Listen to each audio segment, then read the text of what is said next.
जय श्री राम, जय हनुमान, जय साई नीलम शाह। कैसे हैं आप लोग? आज के इस एपिसोड में मैं जितेंद्र चोइथानी आपका स्वागत करता हूं।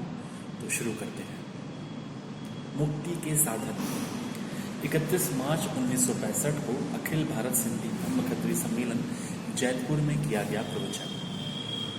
सदाचारी बनो। मनुष्य जन्म मिला है मुक्ति के लिए। मुक्ति गधे आदि के लिए नहीं है, उसके लिए अनेक साधन है। स्वामी जी ऐसा कुछ बतावें जिसको धारण करने से काम हो जाए। उसके लिए केवल सदाचार ग्रहण करो। सदाचार का अर्थ है दैवीय संपदा या श्रेष्ठ गुण। धन गया तो कुछ नहीं गया, स्वास्थ्य गया तो कुछ गया, परंतु सदाचार गया तो सब कुछ गया। जिनका सदाचार गया उनकी निंदा होगी। कुछ लोग ऐसे भी होते हैं जो स्वयं अपनी प्रशंसा करवाते हैं। जैसे रावण बहुत ज्ञानवान था परंतु दुराचारी था, इसलिए अब भी हर वर्ष उसका पुतला बनाकर उसे जलाया जाता है। यह तब तक होता रहेगा जब तक सूरज चांद होंगे। ईश्वर से प्रार्थना करनी चाहिए कि हमें सदाचारी बनावे, अर्थात सतोगुणी स्वभाव वाला बनावे। गरीबों की सहायता करना भी सदाचार है। विद्यादान, धन दान भी सदाचार है। शुभ भावनाएं भी सदाचार है। बुरी भावनाएं दुराचार है। यदि मन मलिन होगा तो वह नर्क की ओर ले जाएगा। एक बिच्छू डंक मारता है तो कितना ना जोर से चिल्लाते हैं। वहाँ तो यमदूत के कोड़े खाने पड़ेंगे। जो इंसान समाज में विघ्न डालता है उसके लिए भी दुआ करो कि वह नर्क में जाए, परंतु नर्क में न जाके स्वर्ग में जाए। यह शुद्ध भावना है, क्योंकि वह भी हमारा जिगर है। कहोगी हे ईश्वर, उसको सद्बुद्धि दो, शक्ति दो, तो अभी भी स्वर्ग में चला जाए। दान में बड़ी ताकत है। दधीच ऋषि ने दान में हड्डियां दी थी। राजा हरिश्चंद्र ने अपना पूरा राज्य दान में दे दिया। कर्ण भी दानवीर था।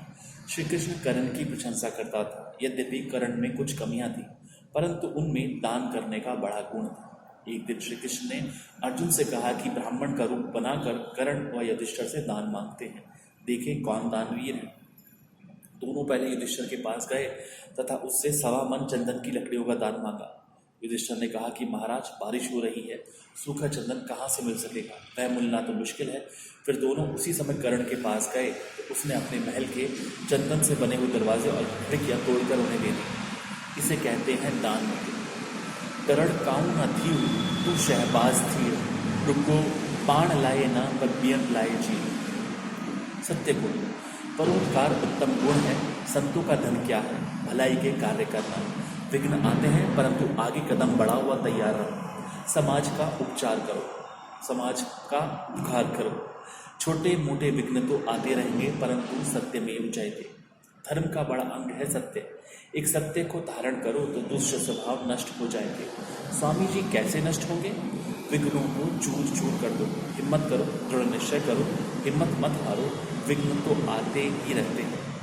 कोई भी नेक बात करने में ना मत करो। ना शब्द अपने शब्दकोश में से निकाल दो। मैं शब्दकोश बनाते समय होता तो वह ना शब्द उसमें डालने ही नहीं देता। जो सदाचारी हैं वे धन्य हैं। ईश्वर से प्रार्थना करो कि हे प्रभु, हम सदाचारी बनाओ तो हम शाद व आबाद रहें तथा भाइयों व बहनों को भी शाद व आबाद करें। श्री कृष्ण ने कहा है कि दुनिया का इतिहास पढ़ो। जो सतोगुणी स्वभाव को धारण नहीं करेगा वह मोक्ष प्राप्त नहीं करेगा, स्वर्ग प्राप्त नहीं करेगा।